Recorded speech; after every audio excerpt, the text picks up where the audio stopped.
Latest எபிசோடுகளை விளம்பரங்களே இல்லாமல் காணுங்கள். அம்மா, நீங்க எங்க இருக்கீங்க? நான் பதட்டமா இருக்கேங்கிறது அது எப்படி உங்களுக்கு தெரிஞ்சது? அதெல்லாம் அப்புறம் சொல்றேன். நிதானமா கவனமா மூவ் பண்ண. புத்திசாலித்தனமா யோசிச்சா வெற்றி நிச்சயம். வாழ்த்துக்கள். இத பாரு, பணத்தை பத்தி கவலைப்படாத. நீ ஜெயிக்கணும். தேங்க்ஸ்மா. இப்பதான் கொஞ்சம் தைரியமே வருது. Okay, carry on. Rajeswari madam வரல. அவங்க மருமகன் முதல்ல வந்திருக்காங்க. அப்படி இப்படி போக்கு காட்டி ஏலத்தை ஜெயிச்சிடணும். கோட்டூர்புரம் பகுதி 2ல 500 ஒற்றை படுக்கை அறை மற்றும் இரட்டை படுக்கை அறை வீடுகளை இடித்து அகற்றி புதிதாக கட்டித்தருவதற்காக நடத்தப்படும் ஏலம் ஆரம்பம்.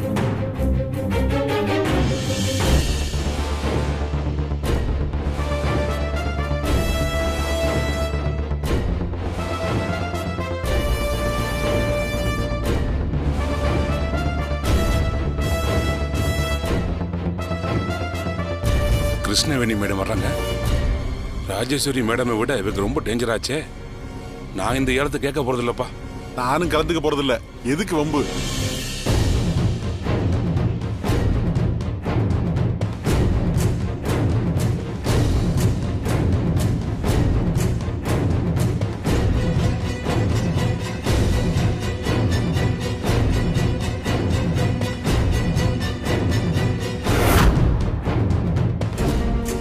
அப்படி பாரு வானதி. பாருடா உன் பொண்டாட்டிய எதிரியா பாக்குறா. நம்மள கண்டுக்க கூடாதுன்னு அந்த ராஜேஸ்வரி சொல்லிருப்பா போல இருக்கு. வேணியம்மா, ராஜேஸ்வரி அம்மாவையே 2 கான்ட்ராக்ட் விஷயத்துல நீங்க தோக்கடிச்சிருக்கீங்க. உங்களை எப்படியாவது ஜெயிக்கணும். ஆனா எப்படி ஜெயிக்க போறதுன்னு எனக்கு தெரியல. ஏலம் ஆரம்பமாகிவிட்டது. ஆரம்ப தொகை 50 லட்சம். ஆர்ஆர் கன்ஸ்ட்ரக்ஷன் சார்பாக 1 கோடி.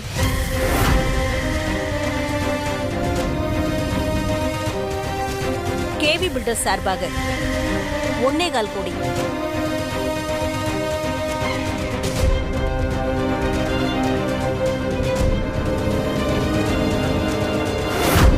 ஒரு கோடியே 75 லட்சம்.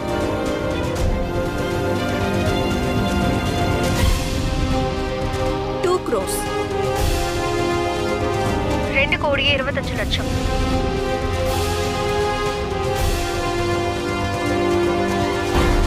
2 கோடியே 50 லட்சம். 2 கோடியே 75 லட்சம்.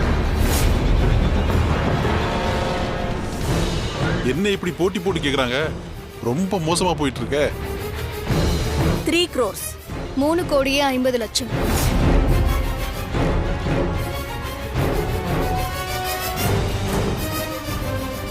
4 கோடி. 4 கோடியே 50 லட்சம். 6 crores.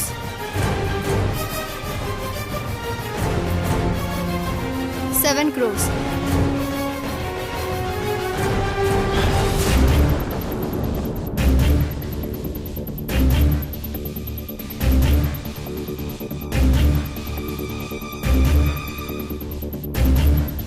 நீ 7.5ன்னு கேளு, என் மருமக 8ன்னு கேப்பா. அப்படியே மாறி மாறி கேட்டுக்கிட்டே இருங்க. எப்படி பார்த்தாலும் என் மருமக தான் ஜெயிப்பா.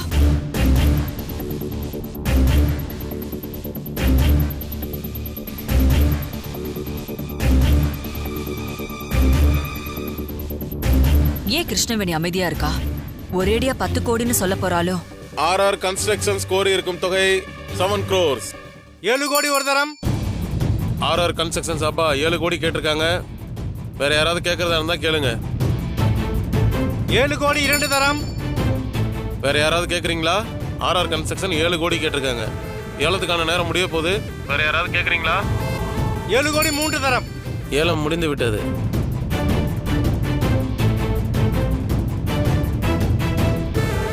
ஏலம் எடுக்காம விட்டு கொடுத்துட்டா. என்ன தோக்கடிக்க நினைக்கிறாளோ?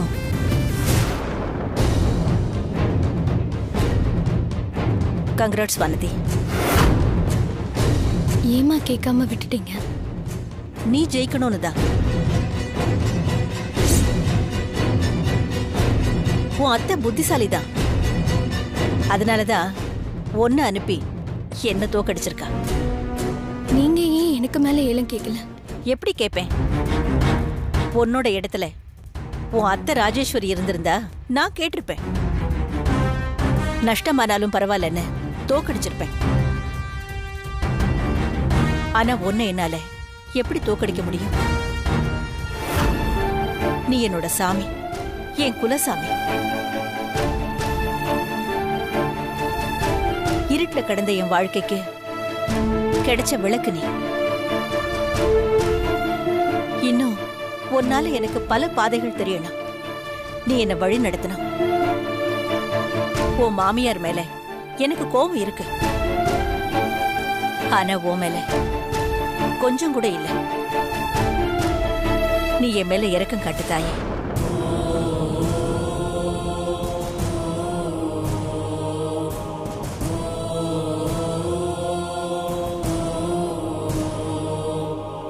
பாத்தியா கார்த்திக், என்ன பேசுறா என் மருமக கிட்ட?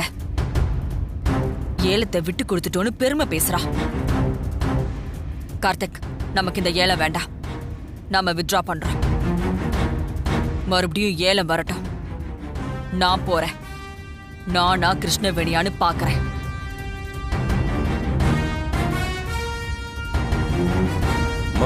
என்ன சமாதானப்படுத்த முயற்சிக்காத கார்த்திக். எனக்கு மனசுல ஒரு விஷயம் படுதுமா, அதை நான் சொல்றேன். அதுக்கப்புறம் முடிவு நீங்க எடுங்க. வானதி முதல்ல ஒரு ஆக்ஷனுக்கு போய் ஜெயிச்சிருக்கா. அத நம்ம வித்ரா பண்ணணுமாமா? கரெக்ட் தான் கார்த்திக். எதிராளிங்க விட்டு கொடுத்தாலும் வெற்றி வெற்றி தானே. நானே கிருஷ்ணவேணியை டீல் பண்ணிக்கிறேன். தேங்க்யூ கார்த்திக். எமோஷனல் நேரத்துல நான் பிசினஸ்ல எந்த டிசிஷனும் எடுக்க மாட்டேன். ஆனா இந்த கிருஷ்ணவேணியை நினைச்சா மட்டும்தான் ஒரே டென்ஷன், கோவமா வருது. Anyways, I will handle it.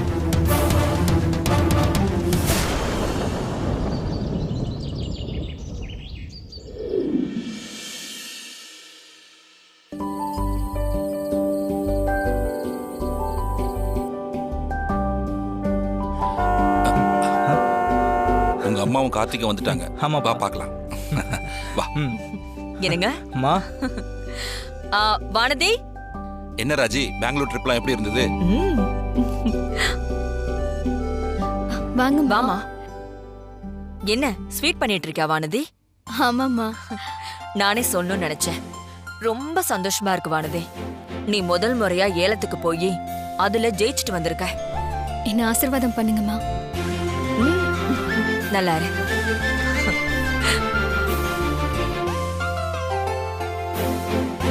அம்மா, நீங்க போன கான்ட்ராக்ட் விஷயம் என்னாச்சு?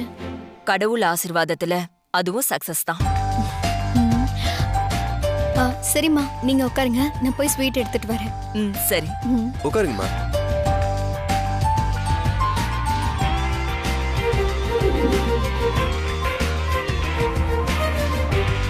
$15 கோடி மதிப்புள்ள ப்ராப்பர்ட்டிய 7 கோடிக்கு வாங்கி அசத்திட்ட. சூப்பர் வானதி. அப்புறம் வானதி, நீ தூங்க போறதுக்கு முன்னாடி சொல்லு, உனக்கு திருஷ்டி சுத்தி போடணும்.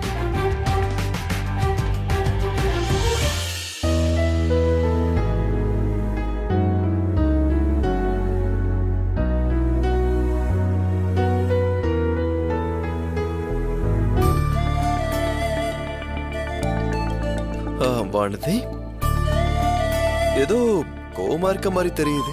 யாரும் இங்க கோவமாலாம் கிடையாது. இல்லையே, பார்த்தா அப்படிதானே தெரியுது. அப்படிலாம் ஒண்ணும் இல்ல, ரொம்ப சந்தோஷமா தான் இருக்கேன்.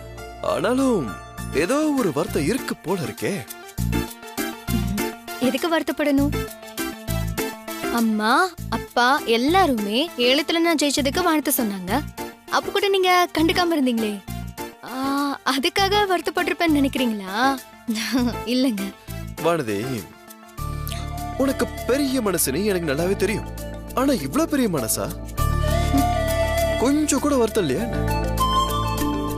நான் எதுக்கு வருத்தப்படணும்?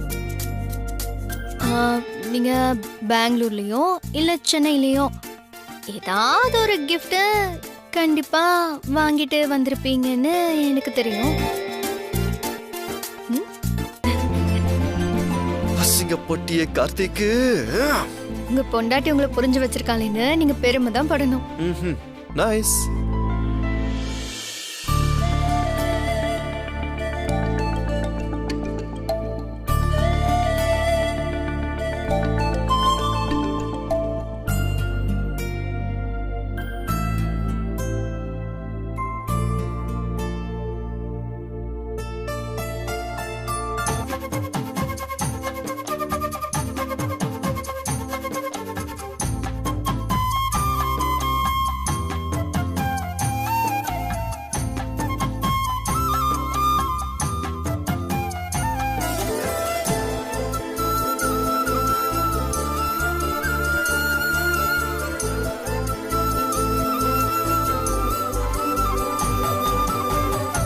மரற்றிய வானதி, நான் இங்க வாங்கினது உனக்கு எப்படி தெரியும்?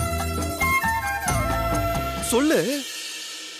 முதல்ல மோதிரத்தை மாத்திக்கலாம், அப்புறமா சொல்றேன்.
முதல் முறையா கிடைக்கிற வெற்றி அது ரொம்ப விசேஷம்.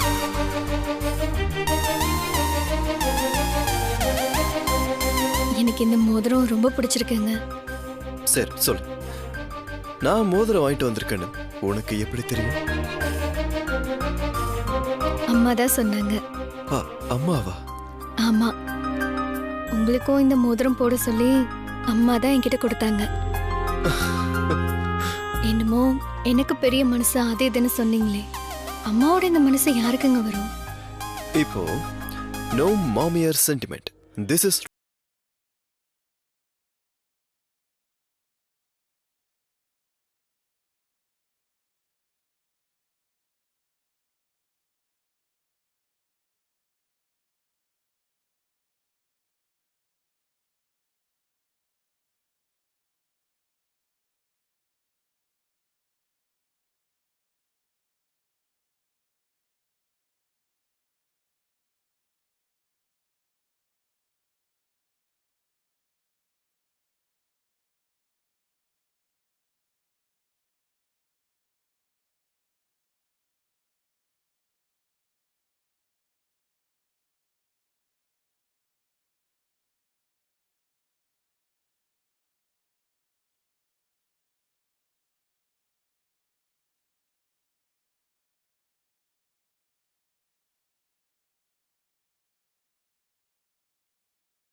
உன்னை தேடி கண்டுபிடிக்கிறது தான் உன் வாழ்க்கைக்கான அர்த்தம்.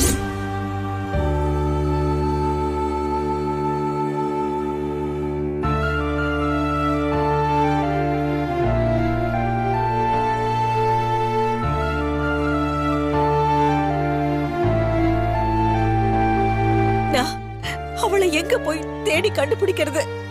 அடுத்த பௌர்ணமிக்கு என் கோயிலுக்கு வா, அப்ப சொல்றேன்.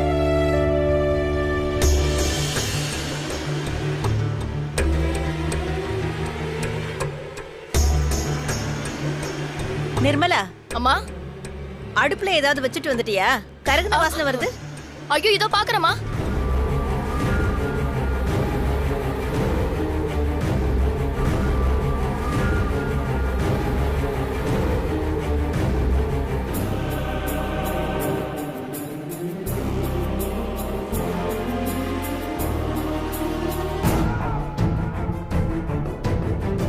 வானதி வருவாளா?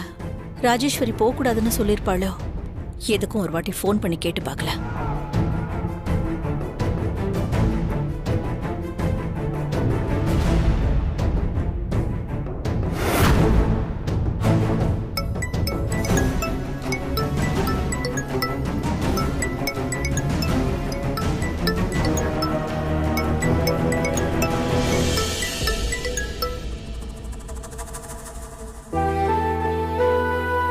வேணிமா, வானதி, எப்படி இருக்க? என்ன விடுங்கம்மா, நீங்க எப்படி இருக்கீங்க? உன்னை பாக்குறதுக்கு முன்னாடி உடம்புல உசுர் இல்லாம இருந்தேன். ஏன் இருக்கும்னு நினைச்சுக்கிட்டு இருந்தேன். ஏன் பொழுது விடியுதுன்னு வருத்தப்பட்டுக்கிட்டு இருந்தேன். உன்னை பார்த்ததுக்கு அப்புறம்தான் சந்தோஷம்னு ஒண்ணு என் வாழ்க்கையில ரொம்ப வருஷத்துக்கு அப்புறமாவே கிடைச்சிருக்கு. என்னம்மா, நான் மட்டும் பேசிக்கிட்டு இருக்கேன், நீ அமைதியா இருக்க? நீங்க பேசுறத கேட்க எனக்கு ரொம்ப சந்தோஷமா இருக்கு வேணியம்மா. நீ சந்தோஷமா இருந்தா அதுவே எனக்கு போதும். அதுதான் எனக்கு பெரிய சந்தோஷம். ஆமா, நீயே எனக்கு போன் பண்ணவே இல்லை. அது வந்து உன் அத்தை பேச வேண்டான்னு சொன்னாளா? அப்படிலாம் ஒண்ணு இல்ல. கண்டிப்பா சொல்லிருப்பா. எனக்கு உன்னை ரொம்ப பிடிக்கும்னு அவளுக்கு தெரிஞ்சு போச்சு இல்ல? அப்புறம் நான் சந்தோஷமா இருக்க அவ எப்படி அனுமதிப்பா? இங்க பாரு வானதி, நீ அதையெல்லாம் கேட்காத. எனக்கும் அத்தைக்கும் உள்ள பிரச்சனைகள்லாம் வேற. ஓ மேல நான் வச்சிருக்கிற அன்பு வேற. அதெல்லாம் உன்னை தவிர வேற யாருக்கும் புரியாதுமா. என்ன பொறுத்த வரைக்கும் நீ என்னோட தெய்வம். என்ன வேணியம்மா, பெரிய பெரிய வார்த்தையெல்லாம் பேசுறீங்க? எனக்கு பொய் சொல்ல தெரியாது வானதி, என்ன நம்பு. நீ என் சாமி. வானதிமா, நான் உன்கிட்ட ஒரு விஷயம் கேட்டேன்ல, நீ பதிலே சொல்லல. என்னம்மா? மறந்துட்டியா?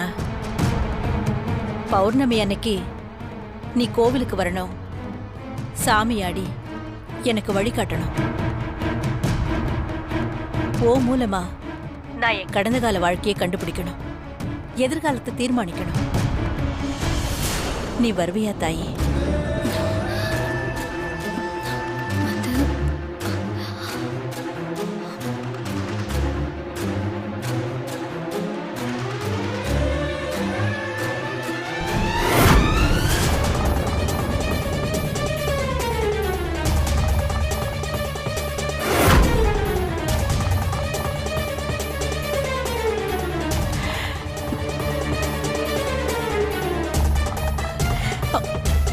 ஒரு நிமிஷம் இரு வானதி.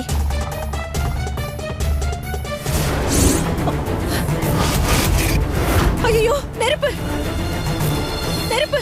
ஐயோ கடவுளே, என் குழந்தையோட பொம்மையெல்லாம் எரியுதே. ஐயோ, நெருப்பு பிடிச்சி எரியுதே. ஐயோ ஐயோ, நெருப்பு! யாராவது வாங்களே. ஐயோ வேணியம்மா, ஐயோ வேணியம்மா,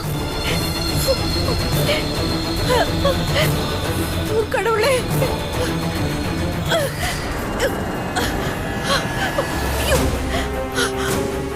வேணியம்மா, என்னாச்சு?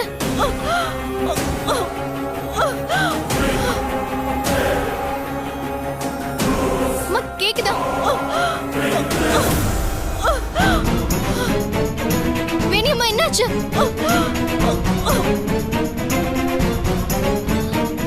நான் பேசுறது கேக்குதா?